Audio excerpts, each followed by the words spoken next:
לא יכול להיות שיש איזושהי אישה ששמעת אותנו עכשיו, ולא התחילה להתעסק עם הכלים האלה. אני רוצה להצטרף למסר שלך ולחזק את זה ולהגיד שאם הם לא יעלו על הרכבת הזאת, הן לא רק יישארו מאחור כי הן נשים ואנחנו גם ככה עולם העבודה מוטה כנגדנו, אלא הן נהיו לא רלוונטיות בכלל.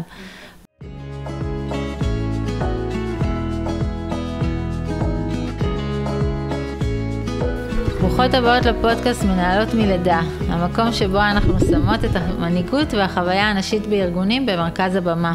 אני שירלי עזר, מנהלת רכש בחירה בעבר ומנטורית למנהלות בהווה. בכל פרק אנחנו נצלול יחד לאתגרים ולהצלחות שנשים מנהלות חוות בעולם העבודה.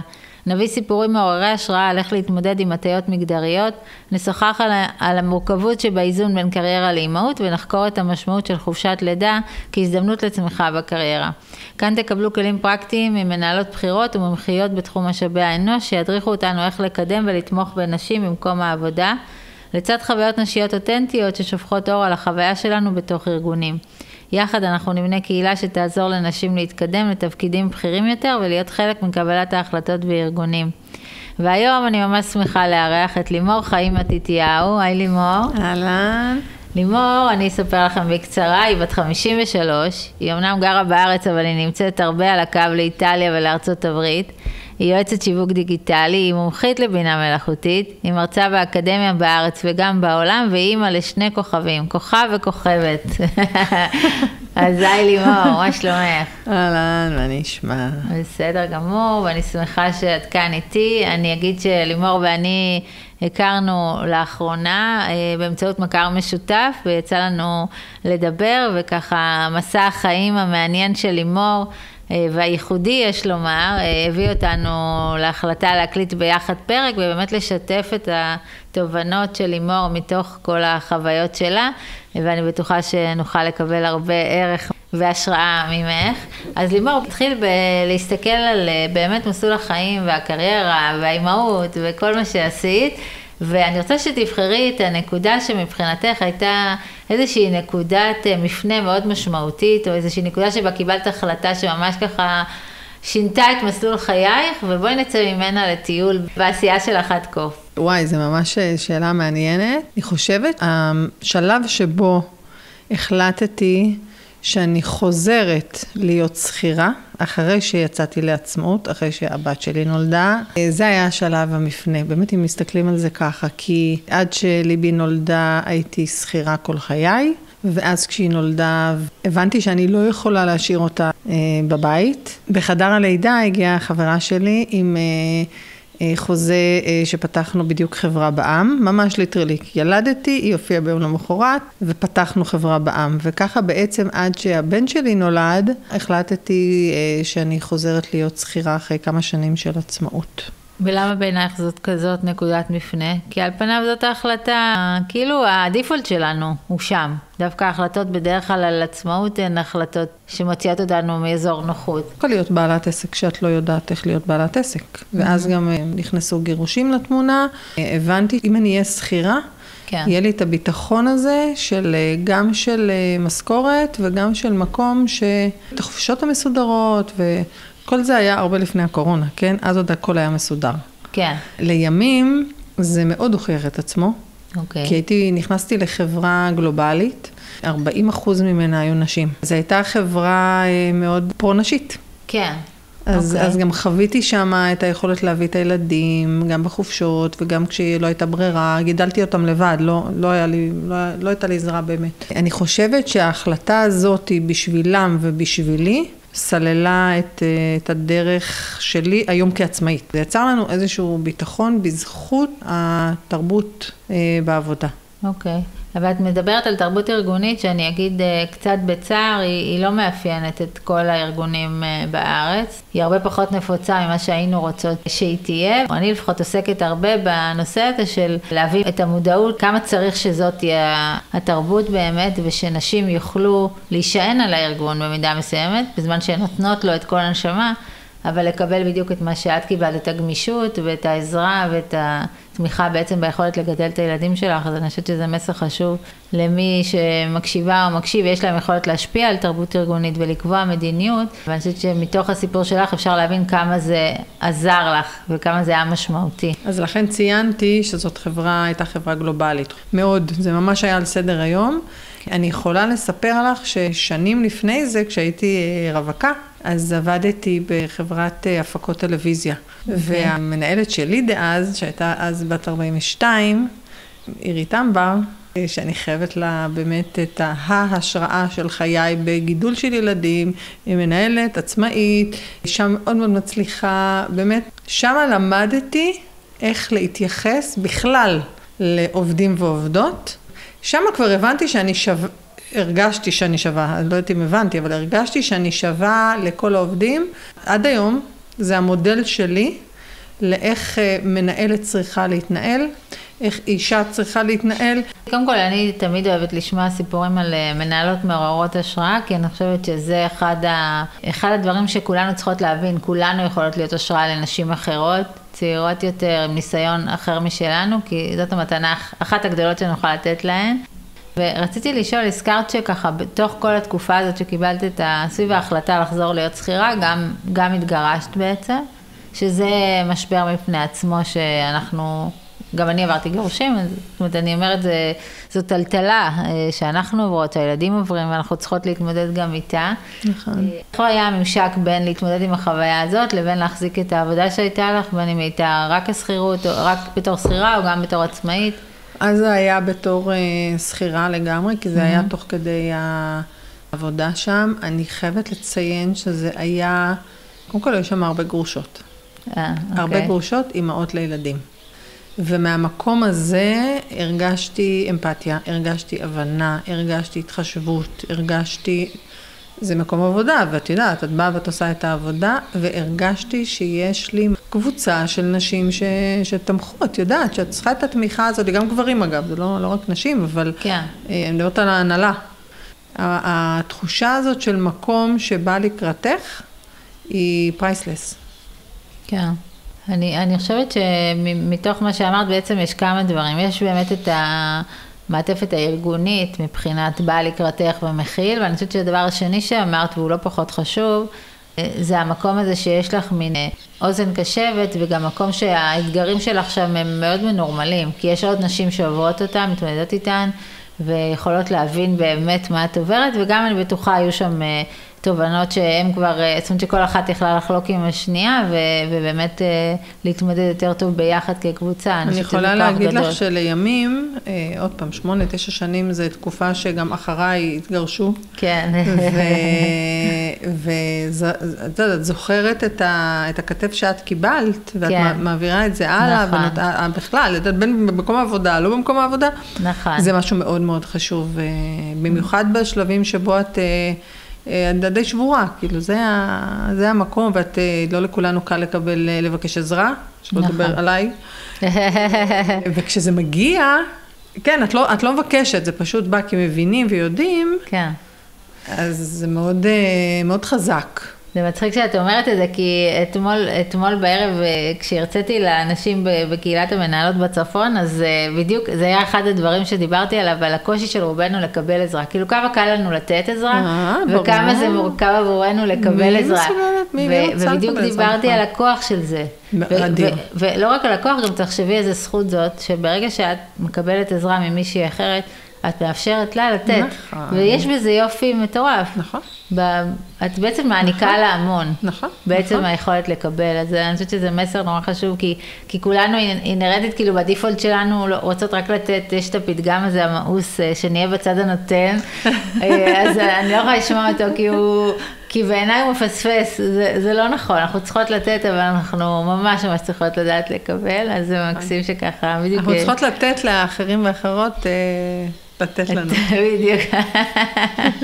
ואני חושבת שעוד דבר שהחוויה שלך ככה מדגישה, זה באמת את הכוח של קהילת נשים, את הכוח של סולידריות בין נשים, ואני חושבת שזה משהו שכל הזמן אנחנו צריכות להזכיר לכולן, כי הפטריארכיה מאוד מנסה ללמד אותנו שנשים זה שק של נחשים וכל מיני ביטויים כאלה מגעילים שהשתרשו עם הזמן, ובעיניי מאוד לא נכונים. אז נכון, יש יוצאות דופן, יש נשים שנוהגות בצורה מגעילה כלפי נשים אחרות. לגמרי. אבל בעיניי אין היוצאות דופן. זאת אומרת, אני יותר ויותר מבינה כמה הרוב הגדול מאוד של נשים רק מחכה שמישהי תפנה ותבקש עזרה, או תרצה עצה טובה, או ללמוד מהניסיון שלנו, ובאהבה מנגישות את זה. אז אני חושבת שכמה שיותר מהר נבעט בתפיסה הזאת, ונדע להיעזר בקהילה הזאת, זה יהיה מדהים לכולנו. ואני רוצה לשאול, אז אחרי 8-9 שנים כשכירה, את חזרת לעולם העצמאי מיד? כן. קודם כל גידלתי עסק תוך כדי החברה שמה. עסק עצמאי, אני ניהלתי את קהילת אצי בישראל, אני מעצבת, אני בוגרת שנקר, יש לי תואר ראשון בעיצוב, ועוד אחד בעיצוב ממשקי משתמש, ועוד תואר שני בעיצוב חדשנות ויזמות, שסיימתי לא מזמן. ברכות. כן, אז במהלך השנים ההם הקמתי את קהילת אצי בישראל, ולימדתי מעצבות ויוצרות איך לפתוח חנויות, ואיך למכור בחול, כי כל הזמן היה לי בראש, שיום אחד יכולים לפטר אותי. את יודעת, ההבנה שחברה היא לא בהכרח תמיד שם בשבילך. כן. כתב בי בשלב מאוד מוקדם בקריירה, ולכן כל הזמן אני צריכה עוד משהו, ובאמת ביום שדי, כאילו הילדים כבר גדלו, ואני כבר מיציתי, יצאתי החוצה, ועבדתי קצת עם מעצבות ויוצרות, והבנתי שזה קצת פחות מתאים לי, ועברתי לנשות עסקים, אנשי עסקים קצת יותר גדולים, וזה מה וסטארט-אפים, קצת אסטרטגיה שיווקית ומיתוג לסטארט-אפים, ותוך כדי הילדים גדלו. היה מאוד מאוד מאוד מאוד קשה. את המילה מאתגר, אני לא, איך אמרת, את לא אוהבת את זה עם הלתת, אני את המילה מאתגר לא אוהבת. היה קשה, היו שנים מאוד מאוד מאוד קשות, מאוד קשה. ספרי קצת, מה היה קשה? התגרשתי כשהם היו בני 4 ו-6. היום היא בת 20.5 והוא בן 18.5. כן. אז למעשה, עד השלב שבו, בעצם עד הקורונה, שהוא היה בן 14, אז היא בת 16, זה מין מרדף כזה שלך סביב עצמך, גם להביא פרנסה, כן. גם לגדל אותם, גידלתי אותם לבד, 24/7, גם לזכור שאם את לא תדאגי לעצמך, אף אחד לא ידאג לך, ואת זה אני, עוד פעם, דיברנו על זה, שאם יצאו מהשיחה הזאת עם משהו אחד, בעיניי, את ראשונה. את ראשונה לפני כולם. יש את הסרטון הזה שתמיד יש במטוסים של אל-על, זה מה שיש לי בראש, שאם חס וחלילה קורה משהו והמסכות חמצן משתלשלות, אז את קודם כל שמה את המסכה על עצמך, נכון. ואחר כך את יכולה לעזור לילד. כי אם את לא תדאגי לעצמך, אף אחד לא יכול לדאוג לילד. נכון. וזה משהו שהוא תקוע לי במוח, אז בתוך כל הדבר הזה, בתוך כל החיים האלה, איך אני דואגת לעצמי? זה לא אין זכרת. קודם כל, שיהיה ברור שאף אחד לא בא לו שתדאגי לעצמך. ברור. בסדר? ולכן אם את לא תשימי את המקום שלך על כל אחת איך שהיא מחליטה שזה המקום שלה, כן. את יכולה להחליט שאת יוצאת לחופשה פעם ב-X לבד עם עצמך, לא יודעת, כל אחת איך שזה מתאים לה. ואז כשאת מגדלת ילדים לבד, את צריכה מישהו שיהיה עם הילדים האלה בזמן הזה. אז ההורים שלי יעזרו לי מלא, באמת המון. כן. אבל גם הם, כמה הם יכולים לעזור? בואי, כאילו, ואין כסף, אז אין בייביסיטר. אז זה לעשות מלא דברים גם עם עצמי ואיתם ביחד. ומפה לשם נהיה מין חיים כאלה של, אני אוהבת לעשות המון דברים, מעניינים אותי מיליון דברים, ואני מאוד מאוד סקרנית, ואוהבת צבע ועיצוב, ולטייל, אז הם פשוט, כל דבר הצעתי להם לבוא איתי. הבנתי, יפה. ואז אני רוצה רגע לעצור אותך כדי להגיד, לשים רגע זרקור על מה שאמרת, כי אני חושבת שהאתגר הזה שאת התמודדת איתו, הוא אתגר שהמון נשים פוגשות, אני אגיד לא רק גרושות, גם נשואות, כי גם ברוב משקי הבית, מי שנטל הבית והילדים הוא עליה זה האישה. נכון. גם עד היום, אתמול בדיוק הראיתי להם את הסטטיסטיקה, היא קשה גם ב-2025, ולכן לא משנה אם אנחנו נשואות או גרושות, אבל יותר כאשר אנחנו מחזיקות את הבית לבד, היכולת שלנו באמת לפנות זמן שהוא נטו שלנו, היא בדרך כלל קטנה. ומה שאת אומרת פה, לא חיכיתי שיהיה לי את הזמן לבד, כי לא היה הרבה. ובתוך הזמן עם הילדים יצרתי חוויות שממלאות אותי כאישה קודם כל, והם פשוט היו איתי, כן? אבל זה לא פגם ביכולת שלי לראות בזה משהו שממלא אותי. קודם כל כמה דברים, קודם כל היה לי ממש מזל שהם שיתפו פעולה. הם שניהם מאוד מאוד נהנו לבוא וללכת ולראות, ובאמת כאילו, אז קודם כל היו לי שני פרטנרים נפלאים לדבר הזה. כן. זה דבר אחד. דבר שאני רוצה מאוד להפתיע אותך ולהגיד לך שבתור גרושה, עם כל הקושי הזה היה לי הרבה יותר קל בעיניי, מאשר מי שמתנהל בבית עם בן או בת זוג. כי בסופו של דבר, הכל היה עשית מה שאת שלי. רצית ולא... לגמרי. אז הטעויות, ועשיתי מלא טעויות, הם שלי. כן. וההצלחות הם שלי. והלמידה היא שלי. כן. ולא הפריעו לי. לא היה מי שהפריע לי. זה היה קושי אחר, אדיר, גדול מאוד, לא משנה, אבל עדיין כן. לא הפריעו לי. ובתור מי שההסתכלות שלה על העולם היא שנויה במחלוקת, לזה לא נכנסנו בכלל, אז, אבל גם האמירה הזאת היא שבתור גרושה היה לי יותר קל מאשר בזוגיות, לדעתי. כן. לפחות מכל הזוגיות שאני חוויתי, אז לאורך הזמן זה מאוד הוכיח את עצמו. אז רגע, אני רוצה שני דברים. קודם כל, אני תכף רוצה לשמוע למה תפיסת העולם שלך שנויה במחלוקת, כי זה סופר מעניין אותי, אז בסדר, אם לא תרצי, אז לא. לא, בטח שכן, אני לא בטוחה שאת תרצי.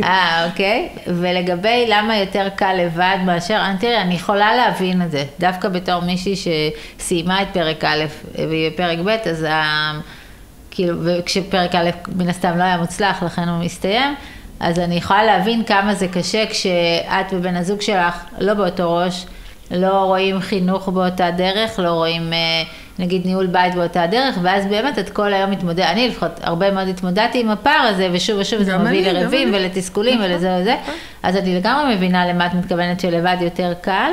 את יודעת, זה דברים אבל שהס מלהזכיר. לא יודעת, כן? את חושבת שהס מלהזכיר? בטח, בטח. תנסי להגיד את זה, תראי איזה תגובות יהיו על אני מאוד שמחה לתת את הפנקה לזה שמי שכן מרגיש ככה, או כן מרגישה ככה, אגב, אני יודעת שהרבה מאוד מרגישים ככה. כן. זה בסדר להרגיש ככה, לחשוב ככה. אני מקווה בשביל הרבה זוגות אחרים, שגם אם לא מסכימים בהכרח, נגיד, על איך לגדל את הילדים, שזה בדרך כלל סלע מחלוקת מאוד גדול בזוגיות, כשיש ילדים קטנים, אז שיש בזוגיות הזאת עוד הרבה דברים אחרים שהם טובים, אני יודעת, בסוף יש המון יתרונות בזוגיות. הלוואי. אז אני חושבת שאולי אלה שקשה להם עם האמירה הזאת, זה כאלה שאומרים, אוקיי, אז אולי זה לא טוב, אבל יש המון דברים אחרים. אז נקווה בשבילם, ומי שלא, נקווה בשבילו שיעשה את ההחלטות הנכונות.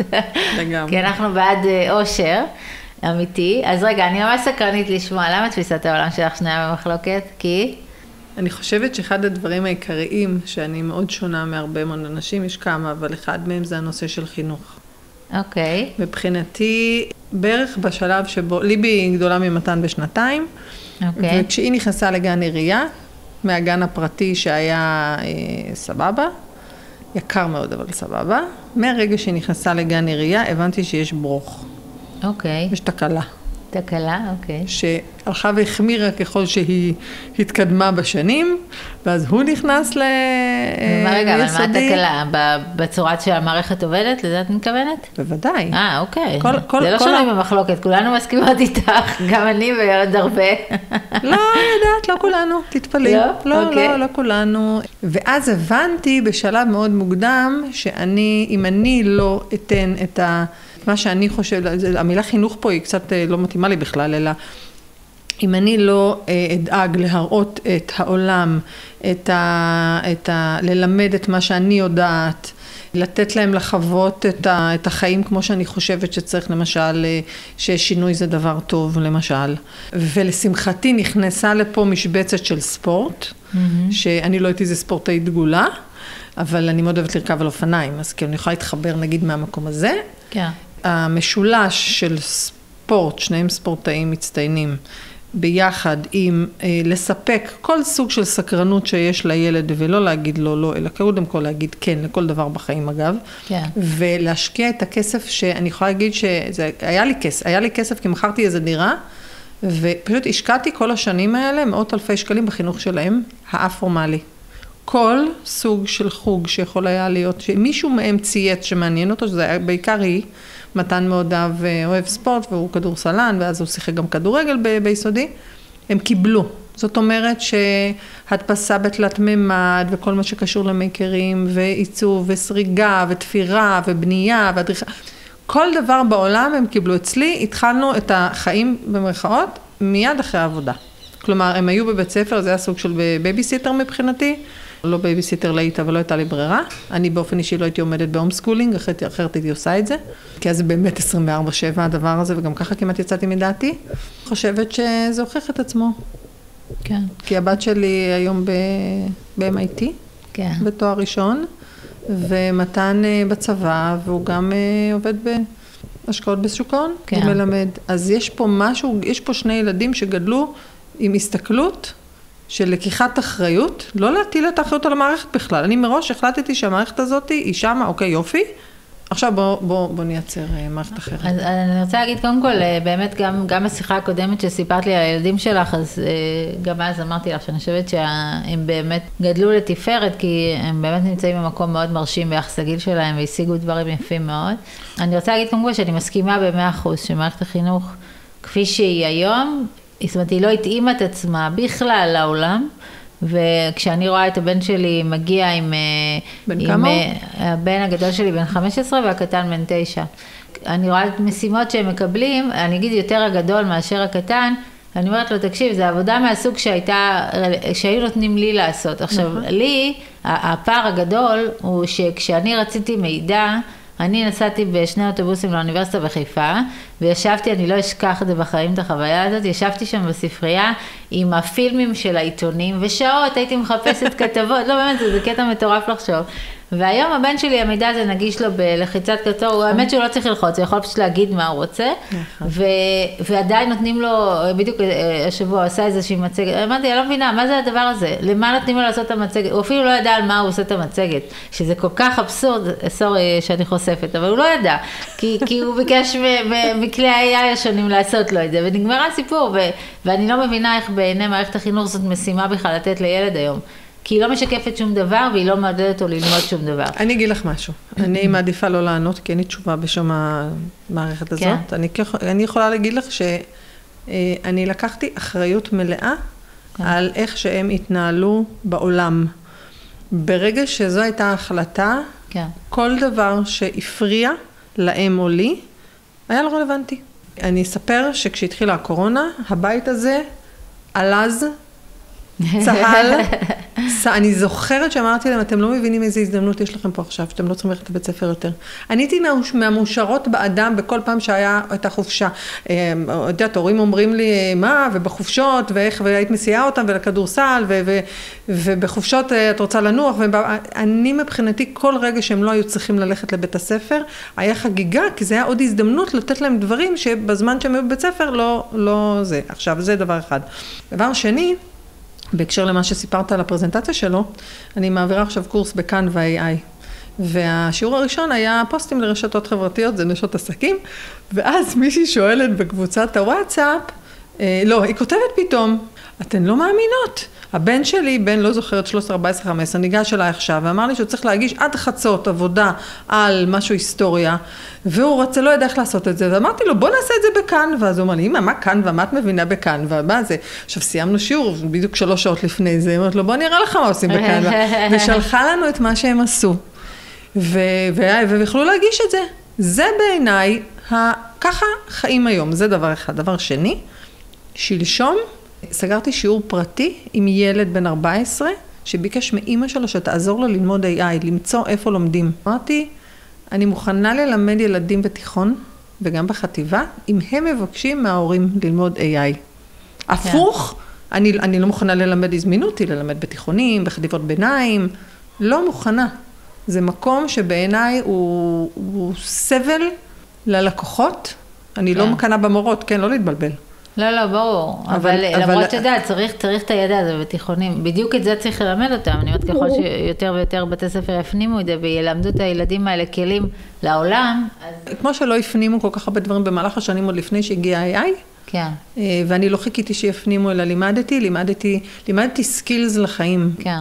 רוצה לימור רגע לקחת את מה שאמרת, ולעשות ממנו 2 היילייטס שאני רוצה לחבר לקהל של הפודקאסט הזה, לקהל המנהלות. אז אני רוצה להגיד לפני שאנחנו מסוגלות ללמד את הילדים שלנו את הדברים האלה, בואו קודם כל נאמץ אותם אנחנו, ואני אומרת, כי אני פוגשת הרבה מאוד נשים, מנהלות, שעדיין לא הולכות מספיק זקוף, עדיין בעצמן לא עוסקות במיתוג עצמי מספיק, זאת אומרת, זה אחד הדברים שאני מלמדת אותם לעשות, אבל אז אני אומרת, קודם כל אנחנו בואו נאמץ את זה עד הסוף, ואז באמת תהיה לנו גם את היכולת לתת דוגמה אישית קודם כל לילדים שלנו, וגם ללמד אותם איך, אבל אני חושבת שהנושא הזה של לקחת אחריות, ולא להאשים אחרים. אני חושבת שזה נושא שהוא מאוד מאוד רלוונטי לכל דבר בחיים. זאת אומרת, לא משנה מה קורה לנו, בסוף הכי קל זה להיות בעמדת הקורבן, ועשו לי ואכלו לי ושתו לי, ובמקום זה גם אני מאוד מסכימה איתך בתפיסת עולם הזאת, שאומרת, אנחנו אחראיות למה שקורה לנו, אנחנו אחראיות לאיך נגיב למה שקורה לנו, ואנחנו אחראיות על אם קידמנו את עצמנו או לא קידמנו את עצמנו. אז אני מאוד מאוד מסכימה עם זה, ויופי שהעלית את זה, כי אני חושבת שזו נקודה מאוד חשובה לכל אישה באשר היא, כי אנחנו נוטות להיות במקום שהוא כל כך נותן ונותן ונותן, ושוכחות לעשות בדיוק את הדברים האלה. אז נהדר שהעלית את זה, ואני רוצה רגע שנחזור לעניין ה-AI, כי אמרתי בפתיחה שזאת ההתמחות שלך, את בעצם עוסקת בבינה מלאכותית כבר הרבה זמן, מאז שהיא יצאה פחות או יותר. הרבה זמן זה 2.5 שנים. כן, בסדר, מאז שהיא נולדה, ואני רוצה שרגע נדבר על AI על כמה ערך יש בו עבור נשים מנהלות, בתוך עולם העבודה. אני אגיד רגע בתור עצמי, גם עוד שהייתי מנהלת שכירה וגם בעסק שלי כעצמאית, שמלווה מנהלות, אני משתמשת ב-AI כל יום. אני כנראה לא מומחית כמוך מן הסתם, אבל עדיין מצאתי בתוך העולם הזה כמה כלים שאני אוהבת לעבוד איתם, מאוד חשוב לי לאהוב את זה וליהנות ולא לסבול. אז בדקתי כל מיני, ואני בודקת דרך כל הזמן, אני לא התחתנתי עם שום כלי, זאת אומרת, אני משלמת מנוי אמנם, ואני יכולה גם לבטל אותו, זה לא חתונה קתולית, אז אני דואגת מדי פעם לבדוק, אולי אני, את יודעת, אולי כי הם מתפתחים כל כך מהר, שיכול להיות שעכשיו זה דווקא כן נמצא חן בעיניי קלוד, למרות שעוד לא עברנו את הדייט הראשון. אז אני רוצה רגע, אני יודעת שזה נושא גדול, אבל אני רוצה שתנסי רגע להסביר לנו, מה המתנה הכי גדולה שהכלי הזה יכול לתת היום לנשים מנהלות בתוך ארגונים? זה ברור, זה כל כך קל, זמן. אוקיי. זאת התשובה הכי קצרה שתקבלי ממני על... אז תאריכי קצת בתשובה. לא, אני רוצה דווקא לגעת בזה בכמה זוויות. קודם כל, אני רוצה לגעת בעולם עצמו רגע. כן. כמו שאני מומחית ל-AI במה שאני בחרתי להיות מומחית בו, אגב זה נקרא Generative AI, AI קיים כבר משנות ה-50 של המאה הקודמת, Artificial Intelligence, ומה שקרה לפני 2.5 זה שהכלים האלה הפכו לבינה המלאכותית הג'נרטיבית, כלומר שאנחנו יכולים לראות בעיניים דברים שקורים לנו לנגד עינינו לצורך העניין. מה שהיה קודם זה שלמשל גוגל של פעם. נכון, במיילים, השלמות מיילים וכל הדברים האלה. הכל היה המודעות שהציגו לנו באופן אישי, זה לגמרי AI מאחורה. אנחנו מדברות על איך זה בא לידי ביטוי, שזה בא ממש מול העיניים. עכשיו, סיפרתי לך שאני מתנדבת בהסברה הישראלית בדיגיטל. בעקבות הדבר הזה, מ-7 באוקטובר אני עושה גם את זה, ולפני כמה חודשים טסתי לארצות הברית ועשיתי סדרה של הרצאות. הרצאה שנקראת אנטישמיות ופייק ניוז בעידן ה-AI. עמדתי שם מול יהודים אמריקאים, יהודים ויהודיות, ומעבר למסר שבאתי לספר להם מה קורה בעולם הרשתות החברתיות היום בתחום האנטישמיות בחסות ה-AI, ביקשתי מכל האנשים שהיו בקהל שידעו שמבחינת עקומת אימוץ הטכנולוגיה, יש דבר כזה, אנחנו נמצאות היום ממש ממש ממש בהתחלה. מה זה אומר? זה אומר שיש לנו כנשים הזדמנות לקחת פיקוד על הטכנולוגיה הזאת ועל האפשרויות שהיא מספקת. ואני לא מוכנה לשמוע נשים, גברים סליחה, עמכם הסליחה, אני לא מוכנה לשמוע נשים ולא משנה באיזה גיל, שאומרות או אין לי עניין בזה, או אני לא מסתדרת עם זה, או אני לא מבינה את זה, או מה אני עושה עם הדבר הזה. תלכי תלמדי, תלכי תשאלי, תלכי תחקרי. איך אמרת, הבן שלך יכול לראות היום ביוטיוב, כל אישה יכולה. בשוק העבודה, בתוך המשרד, זה יכול לשנות לך עולמות. זה, עוד פעם, זה לא אני אומרת, מדברים פה על שינויים מהותיים בשוק העבודה, שבעצם כנראה ההבדל בין מי שישארו להם עבודה לבין אלה שלא, זה... מי תשתמש ב-AI? מי שיודע להשתמש ב-AI ומי שלא. אנחנו עדים היום לכלים, שאני לא אגיד את השמות שלהם, כי כשאת תעלי את הפודקאסט, אז כנראה שזה היסטוריה. בכלל, כל מה שאני אומרת עכשיו בתחום ה-AI, הוא נכון לרגע זה. אחר כך זה לא evergreen, זה לא משהו שיהיה רלוונטי עוד מבחינת סוג הכלים. כן. אבל המהות היא כזאת שיש היום נסתכל על עולם פיתוח התוכנה, יש היום כלי שמחליף את מעצבת הממשק, את צוות מפתחי התוכנה, את מי שבודק את התוכנה, פעם הייתה חבורה של בדיקות תוכנה, היום זה אחד שבודק, עושה תיקונים בתוך הקוד, ומספקת מערכת שלמה מקצה לקצה, כולל הקוד, הנה כך, ועכשיו תבדוק רק לראות שזה אפשר להטמיע את זה. כלומר, הכלים האלה עושים 80% בחוק פרטו, אני לא המצאתי. הכלים האלה עושים היום מהפכים של 80% בזמן שלנו, בשביל שאנחנו נוכל ב-20% הנוספים, כל אחד ואחת והמומחיות שלה, להתמקד שמה, זה גם לוקח פחות זמן, זה גם משפר את האיכות, גם יותר זול, לא יכול להיות שיש איזושהי אישה ששומעת אותנו עכשיו, ולא התחילה להתעסק עם הכלים האלה. מה הם עושים? מעבר לסיכום של פגישות שבטח חלקכן שמעתן, הם יכולות לעזור לנו בהכנה של תוכניות, בהכנה של קורסים, בהכנה של מצגות, גם בצד הטקסטואלי וגם בצד הוויזואלי. עכשיו, מה זה יכולות? הן עוזרות לנו. נכון. אסור בתכלית האיסור להוציא תחת ידינו תוצר של הבינה המלאכותית בלי לעבור עליו. נכון. על הטקסטים, על התמונות, על הכן שגיאות. חלקם אוהבים לחרטט, להמציא, לשקר, אין להם שום בעיה עם זה בנחמדות. הם אומרים, I apologize, בלה בלה בלה בלה. כן, נכון. מבינה? כן. אבל רגע, עוד דבר אחד, סליחה שנזכרתי. כן. אחת שנות ה-2000 התחלתי לבנות אתרים. אז התחיל גוגל, אוקיי? אז התחיל מנוע חיפוש בערך ב-2003. כשבניתי אתרים, בעצם למדתי איך לכתוב אתר, את הקוד. לימים, היום אנחנו כבר 25 שנה קדימה. כל דבר שאני רואה באתרים או באפליקציות, אני גם מבינה את הלמה. למה? כי אז עבדתי בקרביים של המערכות האלה. היום אנחנו נמצאות ב-AI במקום שבו הכלים האלה הם לא כיפים, הם לא ידידותיים.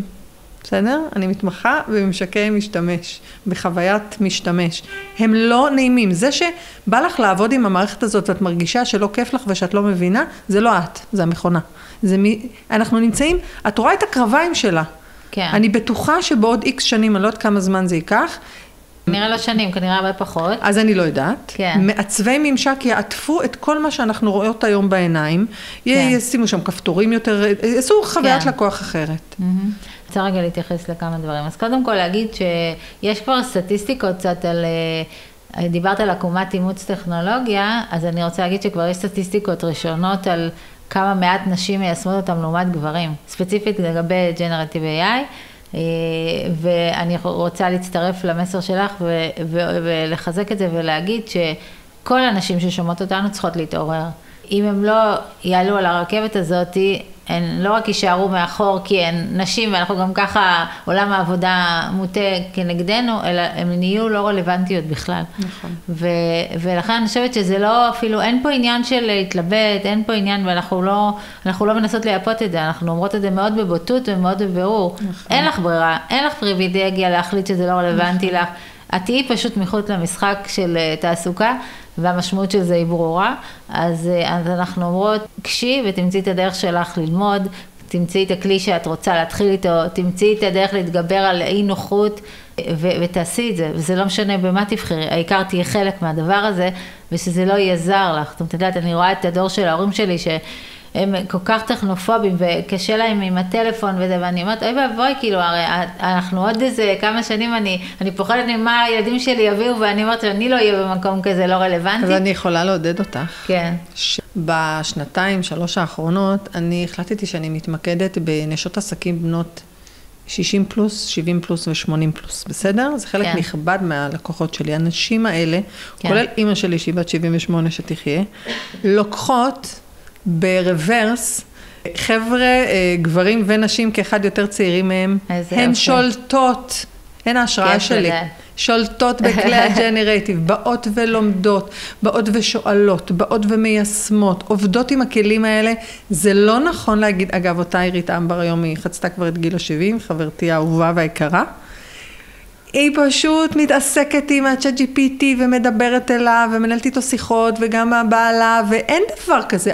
מה שחשבנו או מה שאת חושבת שהגיל השלישי היום, לא אמרתי חס וחלילה בהחלה, דיברתי על ההורים שלי ספציפיים. נכון, אז את יודעת, זה כמו שנגיד הרבה נשים לא, כן. אז הרבה אנשים מבוגרים לא, כן. יש אנשים מבוגרים, וזה נשים כיף. וגברים, תותחי על, לא רואים ממטר.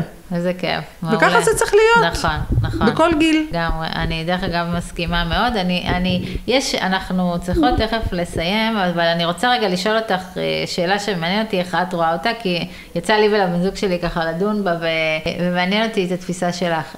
האם את חושבת שהדור הצעיר, אם נסתכל רגע על הדור של בני נוער, שהרבה מהם, שוב, לא בהכללה יש יוצא דופן, אבל הרבה מהם לא רואים בידע משהו שהם צריכים להחזיק בו. זאת אומרת, יש ידע אפילו מאוד בסיסי שהם לא מחזיקים בו בכלל, אוקיי? אני מדברת על ידע כללי, אני מדברת גם על ידע אחר שנלמד, זה לא מעניין אותם. זאת אומרת, זה משהו שהוא כאילו לא רלוונטי עבורם, כי כל הידע זמין להם. והאם את חושבת שמישהו כזה, שבעצם לא מצויד בכלים רבים או בידע רב, יכול להיות מספיק ביקורתי כלפי כלי AI, של Generative AI? כי בסוף אני יכולה להגיד מהחוויה שלי, אני המון צריכה לבקר את הכלים שאני עובדת איתם, ברור. לתקן אותם, לדרוש מהם לתקן ברור. את עצמם, לתחקר אותם. נכון. השאלה אם בני נוער שגדלים בתפיסה שידע הוא משהו שהוא לא נדרש, האם זה לא יפגע ביכולת שלהם להשתמש נכון ויעיל בכלים האלה? אז אנחנו נחזור למקום של האחריות. אני חושבת ילד וילדה נולדים סקרנים. כן. אם אנחנו לא נהרוס להם את הסקרנות בגיל צעיר ונכריח אותם לשבת בתוך כיתה משמימה ולשמוע דברים שהם בצורה מזעזעת ולא בא להם, אנחנו יצרנו בעצם את המצב הזה שהם כבר לא מתעניינים ולא סקרנים. נכון, אבל זה המצב. אז אם זה המצב, אז תשנו אותו. אני שיניתי אותו אצל... לא, אבל זאת לא השאלה. אני שואלת בהינתן שזה המצב, וזה המצב של הרבה מאוד בני נוער היום, האם הם לדעתך יוכלו להיות צרכנים טובים של AI? אני לא יודעת להגיד לך, אני יכולה עוד פעם להגיד לך מה שכן, שכשאני מלומדת אותם במכללה באפקה, אני עושה שיעורים גם על הבינה, אני גם אומרת להם שאני מתעקשת שהם יעשו עבודות תרגילים, שיעורי בית עם הבינה המלאכותית, אוי ואבוי להם אם אני אראה שהם ישתמשו בה. ואז אני מסבירה מה זה אומר אוי ואבוי לכם, על מה תסתכלו. אני מלמדת אותם איך לעבוד איתה. כן. אז שוב, אני יכולה ללמד את מי שאני מלמדת, אני לא יכולה ללמד את מי שלא. מה הם ידעו או יוכלו? לא, אני יכולה להגיד לך שאני מלווה פרויקטי גמר, אני בוחנת פרויקטי גמר. היה פרויקט גמר מציגים מצגת, ובמצגת יש את השם של הפרויקט, ויש תמונה, יש לוגו שהם יצרו בבינה מלאכותית, ובתוכו יש עוד אות מיותרת, כי הבינה יצרה תמונה עם אות מיותרת, והם הגישו את זה כחלק מהפרויקט גמר, ועל זה יורד ציון עם הסבר, שלא ייתכן שאתה מציג משהו בלי לבדוק אותו. אז זה למידה, את יודעת מה התשובה שלי? הם יצטרכו ללמוד בדרך קשה. כן. זו התשובה. כן. אני פשוט מסתכלת על העולם קדימה, אני אומרת, יש משהו שדיברו על זה, כשהאמת לפני, אני חושבת איזה שנה, קראתי על זה הרבה מאמרים, על זה שהאמת הופכת להיות ברמה גלובלית, היא הופכת להיות משהו שהוא לא קיים, כי כל כך הרבה מידע שגוי, פייק, נכנס לנו לתוך המיינסטרים, שכבר אי אפשר להבדיל. אז באותו אני עושה היקש מזה, לזה שקצת כאילו מה שהבינה תגיד, בסוף לא יהיו גם אלה שידעו להגיד, זאת בינה, אל תציגו, זה יהפוך להיות הסטנדרט. מבינה למה אני מתכוונת? חדשות ממש ראות הם שזה כבר הסטנדרט. אוקיי. שוב, אני אקח את זה להרצאה שלי, על אנטישמיות ופייק ניוז בעידן AI. רוב האנשים לא מודעים בכלל למה שקורה ברשתות החברתיות, בהינתן ג'ן זי ודור האלפא, ועכשיו יצטרף דור הבטא ב-2025, מה הם לומדים ברשתות החברתיות. אז אחד, זה לא נכון להגיד שהם לא לומדים. זה לא נכון להגיד שהם לא צוברים ידע. אבל מישהו מאכיל אותם בידע הזה. כן.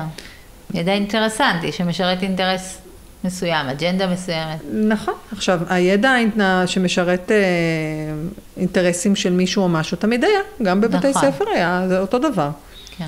אני חושבת שברמה הלאומית יש פה תקלה אדירה שאני אספר אותה לכל מי שרק מוכן לשמוע, אבל זה אותם ילדים שאת מדברת עליהם, זה בעצם הדור הזה. כן. שהאחריות של, קודם כל אחריות הורית, בסדר? להבין מה הילדים שלכם רואים ברשתות החברתיות, כי שם הם נמצאים רוב היום, היא עליכם. בתור אימא שהייתה, גידלה את מתן היה בתוך החדר שלו הרבה שנים. אני יכולה להגיד שלא ידעתי כל הזמן מה הוא אוהב ומה אני יכולה. ברור, דרך לדעת כל הזמן, הם גם מסתירים. אבל ניסיתי לדבר על זה, וניסיתי להעלות את זה, דיברתי, זה אגב עוד משהו מאוד שנוי במחלוקת, אני מדברת על הכל, אני פותחת הכל, אני יודעת שהם מקשיבים, מה עשו עם זה אחר כך, אני לא יודעת. אחריות, יש פה אחריויות בכל כך הרבה רמות, אני יכולה להגיד לך חד משמעית, שמה שהם כן לומדים היום, הוא מזעזע. הוא מזעזע ברמה, אני מדברת על, לא מזעזע ברמת התוכן, אלא ברמת המוטות. התוכן הזה הרי מוטה. נכון. ולזה אני מאוד מתחברת של האם הם ידעו לבקר או לא לבקר. אני לא חושבת שהם טיפשים.